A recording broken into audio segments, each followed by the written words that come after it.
சொல்றாரு பாருங்க, சொற்கோட்டம் இல்லது செப்பம் ஒரு தலையார் உட்கோட்டம் இன்மை பெறின் அப்படின்னு சொல்றாரு. ரொம்ப அற்புதங்க.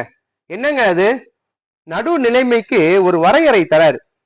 யார் இடத்துல சொல் தூய்மை நெஞ்சுறுதி இருக்கிறதோ அவரே வாழ்க்கையில நடுநிலைமையாக இருப்பார்.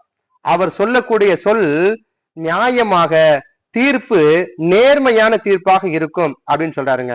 ஆக நம்முடைய குழந்தைகளிடத்துல நம்ம சொல்லி புரிய வைக்கணும். இளைய சமூகத்திலையும் இளைய தலைமுறையினத்திலும் நம்ம சொல்லி புரிய வைக்கணும். நடுநிலைமையாக இருக்க வேண்டும் என்றால் நீங்கள் நேர்மையாக இருக்க வேண்டும், நீங்கள் நெஞ்சுறுதி கொண்டவராக இருக்க வேண்டும். உங்களுடைய சொல் சொன்ன சொல்லாக அந்த நேர்மையான சொல்லாக இருக்க வேண்டும். ஒருவர் சொல்லை மாற்றி மாற்றி பேசுவார், அப்படி இருக்கக்கூடாது.